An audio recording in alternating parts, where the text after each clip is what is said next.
The last rays of daylight were fading from the sky as Carlos Mendoza wiped his grease-stained hands on a rag that had long ago abandoned any claim to cleanliness. At 43, his once back hair was now streaked with silver, and the lines around his eyes had deepened from years of squinting at engine parts in poor light. The small auto repair shop he operated on the outskirts of Phoenix was hardly more than a weathered garage, with a faded sign that read, "Mendoza Auto Repair," in peeling paint. It wasn't much, but it was his. The culmination of 20 years of saving every penny, working 16-hour days, and sacrificing nearly everything else in pursuit of the American dream. Carlos glanced at his watch and sighed. It was already 7:30 in the evening, 2.5 hours past his official closing time. The ancient air conditioning unit mounted in the wall was losing its battle against the Arizona heat, leaving the small office space only marginally cooler than the workshop. He should have been home an hour ago, but Mrs. Guzman's 20-year-old Toyota had developed a mysterious knocking sound, and Carlos couldn't bring himself to turn away the elderly widow who relied on that car to get to her doctor's appointments. Just one more invoice to file, and then I can go home, he thought, his stomach rumbling in protest. The half-eaten sandwich from lunch was a distant memory, and his modest apartment 15 minutes away promised at least the comfort of a cold beer and whatever leftovers he could find in the refrigerator. As he sorted through the day's paperwork, Carlos's eyes fell on the stack of envelopes he'd been avoiding all week. Bills, all of them. The property tax on the shop was due, the electricity had spiked during the summer heat wave, and the part supplier was threatening to cut him off if he didn't make at least a partial payment on his outstanding balance. Then there was Miguel's college tuition deposit, due in less than 30 days. At the thought of his son, Carlos's worn face softened. Miguel was the first in their family to attend college, a full-ride scholarship to Arizona State University's engineering program. Pride swelled in Carlos's chest whenever he thought about it, but the scholarship didn't cover everything: books, housing, meals. All of these fell to Carlos, and he would sooner close the shop than let his son down. The sudden sound of tires on gravel interrupted his thoughts. Headlights swept across the office window as a vehicle pulled into the lot. Carlos suppressed a groan. He was exhausted, hungry, and in no mood to explain to yet another customer that he was closed for the day. Still, he moved toward the door out of habit, years of building a reputation for reliability overriding his personal discomfort. Through the grimy window, he could make out a sleek white Mercedes convertible, its pristine paint job looking starkly out of place among the weathered pickup trucks and practical sedans that usually frequented his shop. A young woman was stepping out of the driver's seat, her appearance as incongruous with the surroundings as her vehicle. Even in the fading light, Carlos could see she was dressed expensively, her blonde hair perfectly styled, sunglasses perched on her head despite the approaching darkness. Great, he thought with resignation. Probably took a wrong turn looking for the country club. He pushed open the door, wiping his hands again on the futile rag. "I'm sorry, miss, but we're closed for the day. If you need directions—" "Please," she interrupted, her voice carrying a note of genuine distress that caught Carlos off guard. "I know it's late, but my car just started making this terrible noise, and then the engine light came on, and I have to be somewhere really important in the morning. The next service center is 50 miles away, and I don't think I'll make it that far." Carlos hesitated. Everything about this woman, from her manicured nails to her designer outfit, suggested she could easily afford to call a tow truck and have her luxury car transported to the Mercedes dealership in Scottsdale. But there was something in her expression, a vulnerability that seemed at odds with her polished exterior. "What kind of noise is it making?" he asked, despite himself, professional curiosity winning out over his desire to go home. Relief washed over her face. "Like a high-pitched whine whenever I accelerate, and then there's a kind of rattling when I go above 40 miles per hour." Carlos nodded thoughtfully. "Could be a few things. Belt tensioner, maybe, or something with the transmission. Pop the hood and I'll take a quick look." The woman smiled gratefully and reached back into the car to release the hood latch. As Carlos approached the vehicle, he couldn't help but admire it. A current-year Mercedes-Benz SL, easily worth over $100,000. The kind of car he might see on television but never expected to work on in his humble shop. For the next 20 minutes, Carlos methodically checked various components, occasionally asking the woman to start the engine or rev it slightly. His experienced hands moved with practiced efficiency, despite his fatigue, his mind focusing on the puzzle before him rather than his empty stomach or the late hour. "Found your problem," he announced, finally straightening up from under the hood. "Serpentine belt is frayed and about to snap, and one of the tensioner pulleys is worn out.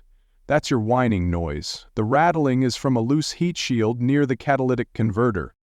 The woman looked at him with a mixture of confusion and concern. "Is it serious? Can it be fixed?" "It's serious if you keep driving it," Carlos explained. "If that belt snaps while you're on the highway, you'd lose power steering and eventually overheat. But the fix isn't complicated for someone who knows what they're doing." "Can you fix it?" she asked hopefully. "I really need this car tomorrow. I'll pay whatever it costs." Carlos looked at his watch again. 8 o'clock now. If he started immediately, he could probably have it done in about an hour and a half. He thought of his empty apartment, the cold leftovers, the bills waiting to be paid. "I have the parts," he said slowly. "It won't be cheap though. The belt alone for this model runs about $160, plus the tensioner assembly." To his surprise, the woman waved away his concern about the cost. "That's fine. I really appreciate you doing this so late. I'm Olivia, by the way." She extended her hand. "Carlos Mendoza," he replied, shaking her hand briefly before turning back to the car. "There's a waiting area inside. It's not much, but there's a coffee machine and some old magazines." Olivia followed him inside, her eyes taking in the modest office with its worn furniture and walls covered in automotive calendars and certification documents. "This is your shop?" she asked. Carlos nodded as he filled out a work order form. "Going on 8 years now. Worked for other people for almost 15 years before that." "It must be nice, being your own boss," she commented, settling into one of the vinyl chairs. Something in her tone made Carlos look up. Despite her obvious wealth, there was genuine interest in her expression, not the condescension he might have expected. "Has its moments," he acknowledged with a slight smile. "Also has its headaches, but it's mine, and that means something." As he headed back to the workshop, Carlos was surprised to find that Olivia followed him, maintaining a respectful distance but clearly curious about the process. "You don't mind if I watch, do you?" she asked. "I've always been fascinated by how things work, but nobody ever shows me." Carlos shrugged. "Suit yourself. Just be careful not to touch anything. Shop's full of grease and sharp edges." For the next hour, Carlos worked steadily on the Mercedes, occasionally explaining what he was doing when Olivia asked questions. To his surprise, her interest seemed genuine, and her questions were thoughtful. She wasn't just making conversation, she actually wanted to understand the mechanics of the vehicle. "My father would have loved this," she said at one point, watching as Carlos carefully installed the new belt. "He was always tinkering with things when I was little. Said you never really own something unless you understand how it works." "Smart man, your father," Carlos replied, making a final adjustment to the belt tension. "He was," Olivia agreed, a hint of sadness in her voice. "He passed away 3 years ago." Carlos paused in his work briefly. "I'm sorry to hear that. Lost my father 5 years back. Still catch myself wanting to call him when I figure out a tough problem." A moment of understanding passed between them, the universal language of loss that transcends all other differences. As Carlos moved to the underside of the car to secure the loose heat shield, Olivia continued the conversation. "So, have you always been in Phoenix?" "Came here from Nogales when I was 20, Carlos answered, his voice slightly muffled from beneath the vehicle. "Crossed the border legally, with my parents and sisters when I was just a kid. My father worked construction, mother cleaned houses. They saved enough to get us citizenship eventually." "That's amazing," Olivia said, and again, Carlos was struck by the sincerity in her voice. Building something from nothing takes incredible strength. Carlos slid out from under the car and wiped his hands. "People do what they have to do. I was lucky. Had good parents who taught me to work hard and be honest. Trying to do the same for my son." "You have a son?" Olivia asked. Pride crept into Carlos's voice. "Miguel. 18 and heading to ASU in the fall. Engineering scholarship. Kids brilliant with computers and math. Things I never understood. You must be very proud, Olivia smiled. Every day, Carlos confirmed. He stood up, surveying his work with a critical eye. I think we're about done here. Let me start it up and make sure everything sounds right. The Mercedes engine purred to life, running smoother and quieter than before. Carlos nodded with satisfaction after revving it a few times and listening carefully. Good as new, he pronounced. Maybe better, considering that tensioner was probably factory original. You should be all set for your important appointment tomorrow. Olivia's expression brightened. Thank you so much. I don't know what I would have done if I hadn't found your shop. Carlos led her back to the office and calculated the bill. Parts and labor come to $342, he said, bracing himself for potential sticker shock despite her earlier assurances. Without hesitation, Olivia reached into her purse and pulled out a credit card. Do you take cards? We do, Carlos nodded, somewhat relieved. His card reader was temperamental at best, but tonight it cooperated, processing the payment smoothly. As he handed her the receipt to sign, curiosity finally got the better of him. If you don't mind me asking, what's this important appointment that couldn't wait until tomorrow to fix your car? Olivia paused, pen hovering over the signature line. I'm meeting with the president of a charitable foundation. I'm hoping to secure funding for a project I've been developing. What kind of project? Carlos asked, genuine interest overcoming his usual reticence. It's a mobile STEM education program, she explained, a sudden animation entering her voice. We convert buses into traveling classrooms with labs and computers, bringing hands-on science and engineering education to underserved schools that don't have the budget for fancy equipment or specialized teachers. That sounds incredible, Carlos said, thinking of how different Miguel's education might have been with access to such resources. Olivia nodded enthusiastically. It is. We've had amazing results with our pilot program in California. Kids who never had access to lab equipment are suddenly designing robots and running experiments. We're hoping to expand to Arizona next. She signed the receipt and handed it back to Carlos, but instead of taking her copy and leaving, she seemed to hesitate, studying him with unexpected intensity. Mr. Mendoza, I hope this doesn't seem strange, but would you mind telling me more about your son, the one going to ASU for engineering? The request surprised Carlos, but the genuine interest in her eyes prompted him to respond. Miguel's always been smart, fixing things since he was little, but computers are his real passion. He built his first one from scrap parts when he was 12. In high school, he designed an app to help his classmates coordinate carpools to save gas money. That's what caught the university's attention. And you supported his interest in technology? Olivia asked. Carlos shrugged. As much as I could. Couldn't always afford the newest gadgets, but I made sure he had what he needed. Took extra jobs when he needed a better computer for his programming classes. And now he has a full scholarship, Olivia smiled. That's wonderful. Almost full, Carlos corrected without thinking. Still need to come up with about $5,000 for housing and expenses this semester. He immediately regretted sharing that detail, not wanting to appear as if he was fishing for sympathy. But Olivia didn't seem to register the financial concern. Instead, she appeared to be making some kind of decision. She reached back into her purse and pulled out a business card, handing it to Carlos. Mr. Mendoza, I haven't been entirely truthful with you tonight, she said, her demeanor shifting slightly. My car trouble was real, and I genuinely appreciate your help. But my meeting tomorrow isn't just as a petitioner for funding. I'm actually Olivia Thornton, Executive Director of the Thornton Foundation. Carlos looked down at the card in his hand, his eyes widening as he recognized the name. The Thornton Foundation was one of the largest charitable organizations in the Southwest, known for its extensive work in education and community development. The Thornton as in Thornton Technologies? He asked, connecting the dots to the multi-billion-dollar tech company whose logo appeared on many of the computers and devices he'd seen. Olivia nodded. My father founded the company. When he passed away, I inherited his controlling interest, but my passion has always been education. I established the foundation 3 years ago to focus on bringing STEM opportunities to underserved communities. Carlos stared at her, reassessing everything about their interaction over the past 2 hours. This wasn't just a wealthy young woman with a nice car. This was someone who controlled resources he could barely comprehend. "I don't understand," he said finally. "Why are you telling me this now?" Olivia's expression grew thoughtful. "Because in the past 2 hours, you've demonstrated exactly the type of values our foundation tries to support. You stayed late to help a stranger when you clearly wanted to go home. You took pride in your work and charged a fair price.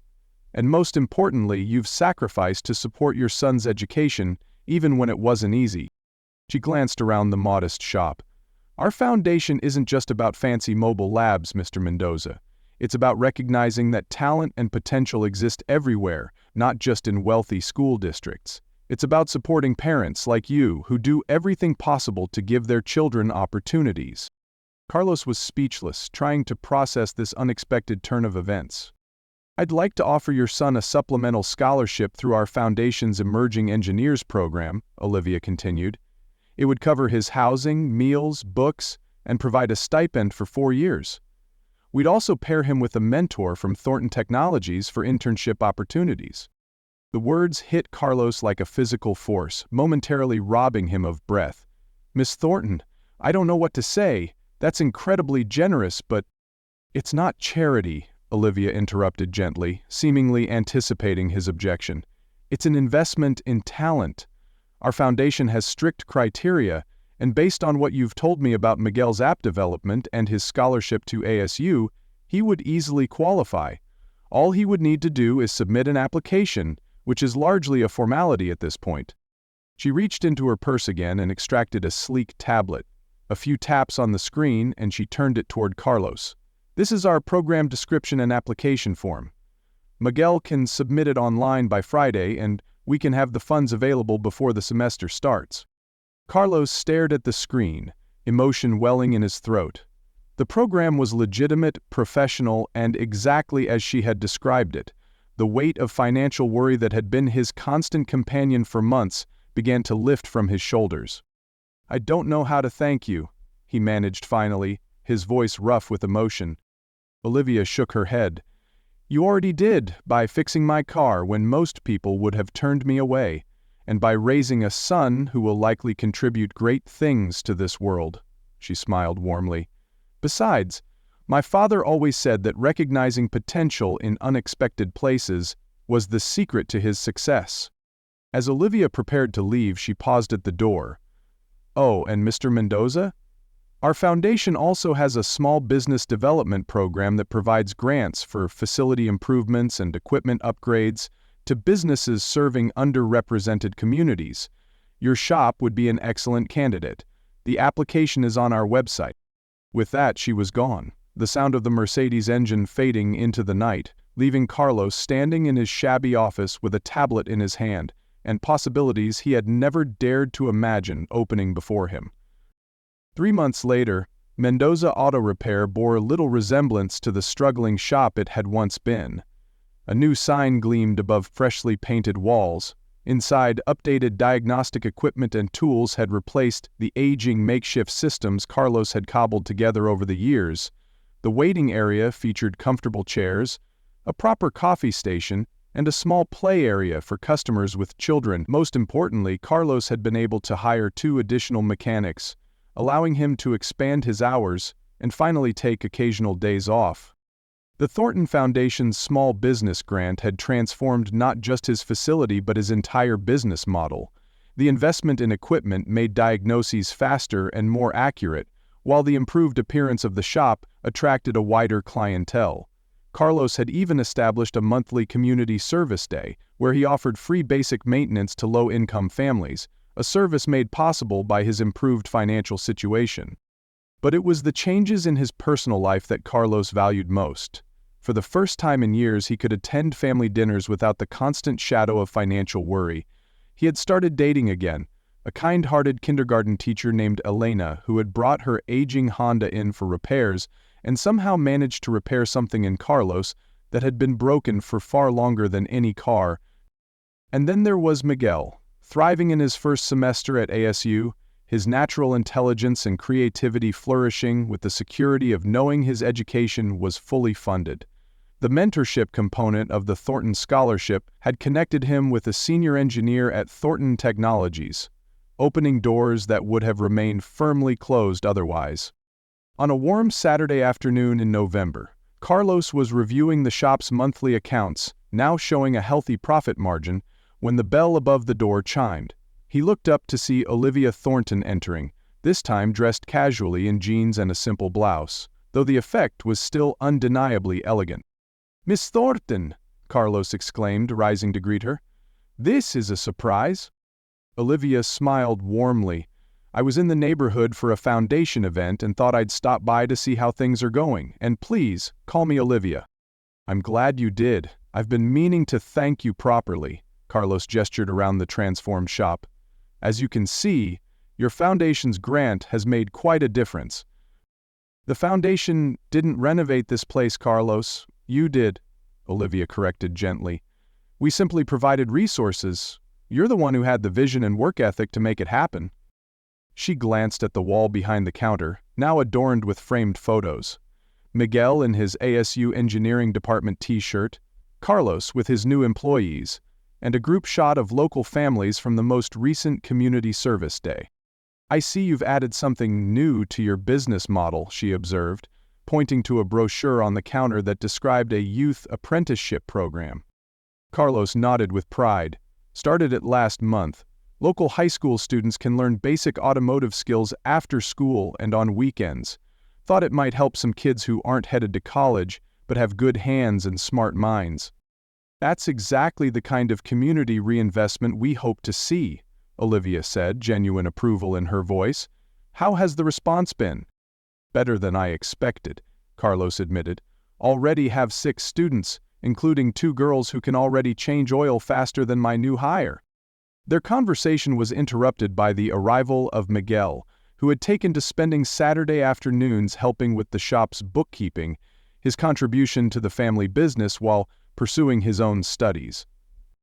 "Dad, I finished updating the inventory system and—" He stopped short at the sight of Olivia, recognition dawning in his eyes. "Miss Thornton? From the foundation?"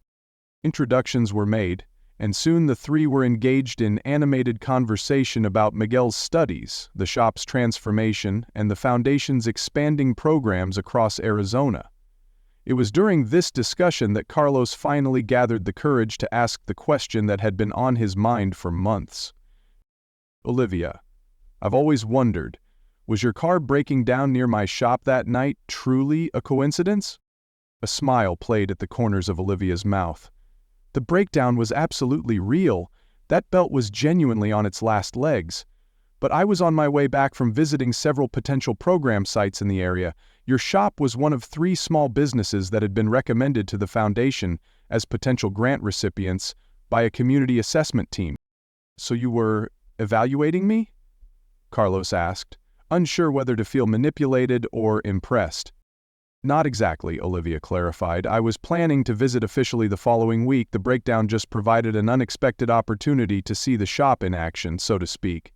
What I witnessed, your integrity, work ethic, and dedication to your son's future, simply confirmed what our assessment team had already suggested, that you were exactly the type of business owner our foundation aims to support." Miguel chuckled. "So you got the grant because you're a good mechanic who stayed late, Dad. And because he's a father who put his son's education above his own comfort," Olivia added softly. "Sometimes the true measure of a person isn't found in their resume or business plan, but in how they treat others when they think no one important is watching." As the afternoon sun slanted through the newly installed windows of Mendoza Auto Repair, casting warm light across the transformed space, Carlos reflected on how a single encounter had changed the trajectory of not just his life, but potentially generations to come. His business was thriving.